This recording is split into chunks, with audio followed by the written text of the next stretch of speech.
to steal from the Empire? You just walk in like you belong.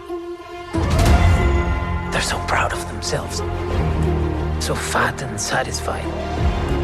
They can't imagine that someone like me would ever get inside their house. Cassian Andor. The Empire is choking us so slowly. We're starting not to notice. What I'm asking is this. Wouldn't you rather give it all to something real?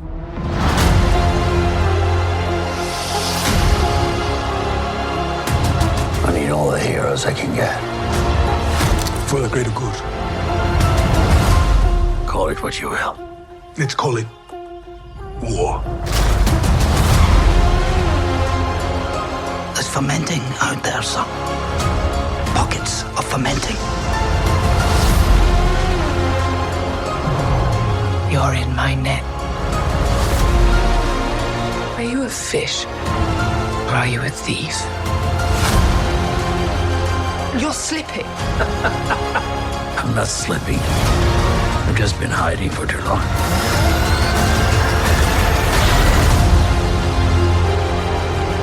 As long as everyone thinks I'm an irritation, there's a good chance they'll miss what I'm really doing. What are you really doing? This is what revolution looks like. I'm tired of losing.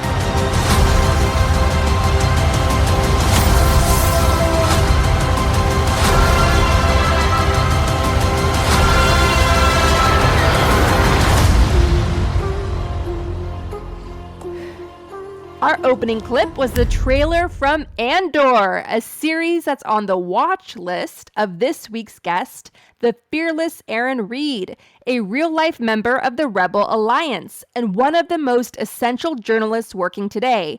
Erin is the creator of Erin In The Morning, the go-to source for breaking news on LGBTQ+ rights, trans healthcare, and the escalating attacks on civil liberties across the country. Her reporting has exposed the truth behind anti-trans legislation, tracked the spread of authoritarian policies in real time, and armed millions with the facts they need to fight back. Erin's courage, clarity, and compassion make her one of the most vital voices in the resistance, and we're honored to have her on the show. Want to join the conversation? Come hang out at the Gaslit Nation Salon, happening every Monday at 4 p.m. Eastern. It's a live community of listeners, activists, and fellow travelers where we unpack the headlines, vent about the chaos, and document this time for the history books. To sign up, go to patreon.com/gaslit. That's patreon.com/gaslit. And yes, discounted annual memberships are available. Thank you to everyone who supports the show. Your support keeps Gaslit Nation going. And hey, need a beach read that pairs well with rage and laughter? Check out the Gaslit Nation graphic novel, Dictatorship. It's easier than you think.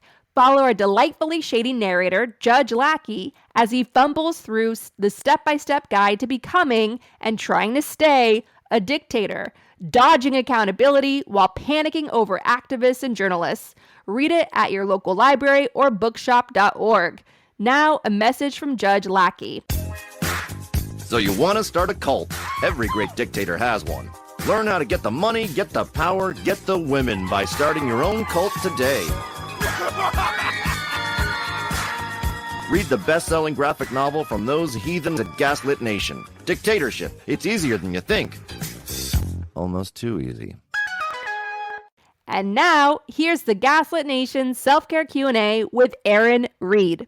So we do this fun thing at Gaslit Nation with our guests where we ask them just rapid fire questions for the Gaslit Nation Self-Care Q&A. There's no wrong answers. Just say whatever comes to mind. It's basically like culture, like all the stuff that you love, guilty pleasures, like for instance, the first question, what's a book you think everyone should read and why? Ooh, that's a really good question. Actually, I would say Whipping Girl by Julia Serrano is an amazing book that talks about the intersection of feminism and like feminist literature and feminist philosophy with LGBTQ and transgender rights and the way in which they interplay with one another. It's very accessible. So like you don't have to be super knowledgeable about like feminist literature or anything like that. It's just a really, really good book that helps explain like how we live. What's a documentary everyone should watch? Disclosure on Netflix. It is an amazing documentary about how whenever we grew up, we were exposed to comedies and to television that depicted transgender people in a certain way. And that has colored all of our thoughts around what it means to be trans. A trans person prior to 2010 in the media and in popular media, we were either the victim or the perpetrator of a crime or the butt of a joke. And that was exactly how we were portrayed. And Disclosure on Netflix talks about all of that. It just like explains exactly how that changes and how that affects how we think about transition and transgender people. What's a dramatic film or comedy everyone should watch? Ooh, dramatic film or comedy that everybody should watch. I don't watch a lot of film. I watch a lot of television. Television is kind of more my vibe. And I just watched Andor, which was... I was hoping you'd say Andor. The entire time I had him like, Andor, say Andor, say Andor. It was so good. And in this moment that we are in history, it feels so prescient and so just, incredibly applicable. Oh, it's extraordinary. I just like watched the entire thing. You're like the second person that has said Andor. It's worth watching. Everyone's watching Andor right now. And it just feels so instructional. Yeah, it really does. I love it. Okay. Who are some historical mentors who inspire you?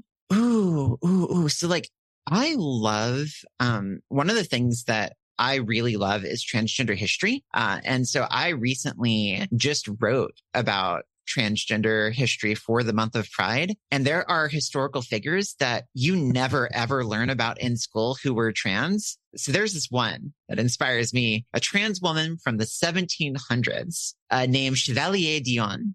And she was her story is amazing. She was a French spy who they sent to the United Kingdom, to England. And she was supposed to like spy on their coastal defenses, but she didn't really like the French crown very much. And she also wanted her gender marker updated. She wanted her documents and to be legally recognized as a woman.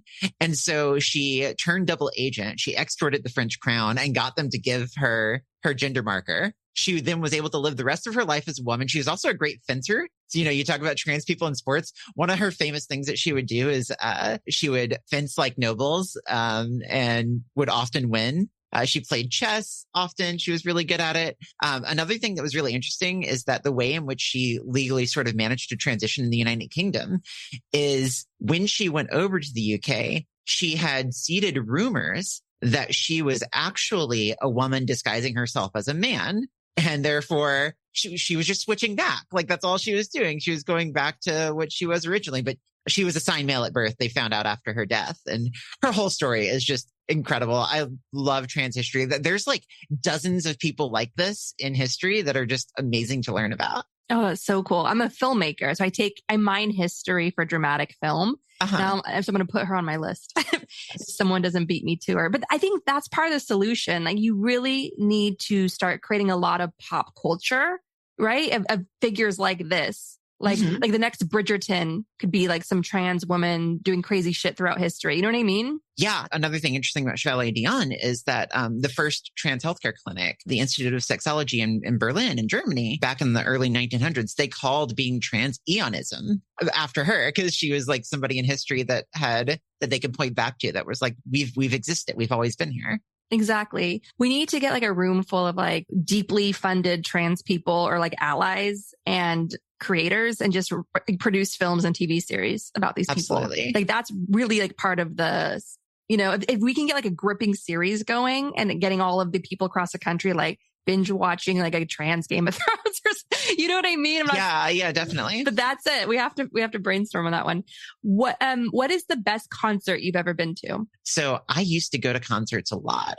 Back in my early 20s, I'd go to music festivals, and that was like a big thing that I would love to do. And some of the best concerts that I've ever been to were from people who like or bands that I wouldn't listen to, bands like I'm not really big fans of, but I just wandered upon them and saw them.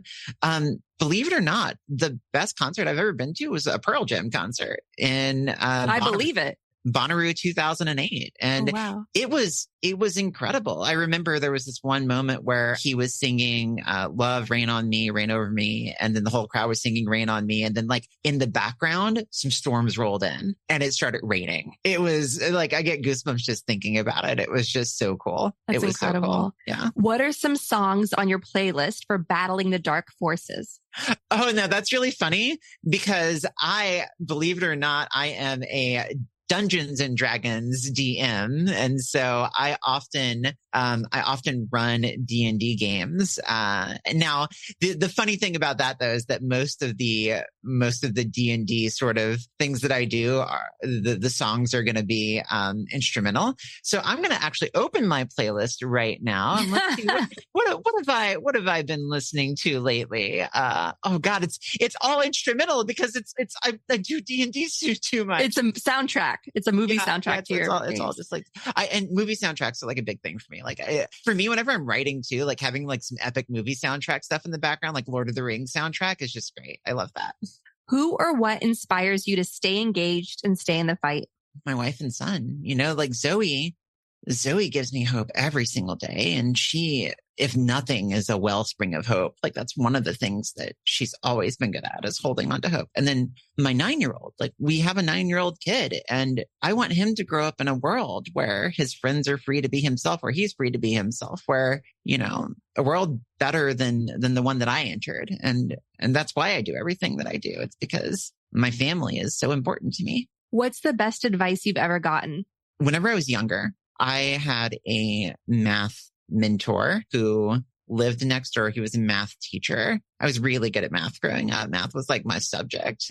Math was my jam. And I remember him telling me that, I grew up in a very poor area of Louisiana. It's called Bayou Lafourche, and nobody ever makes it off the bayou. We would say like you're stuck there for your whole life and nobody ever gets out. And everybody that's born there is sort of doomed to be there their whole lives. And I remember that he told me that the most important thing in my life was education. And like he impressed upon me the need to constantly be learning and the need to constantly, that how important education was. And I think that has stuck with me throughout my life because even today, I now see the importance of education, like how we need to fund public education. We need to give people the opportunity to pursue the lives that they want. Like there's a world in which I didn't get an education in South Louisiana. There's a world where, I'm still there and not able to be myself, and where I never learned the things that helped make me who I am today.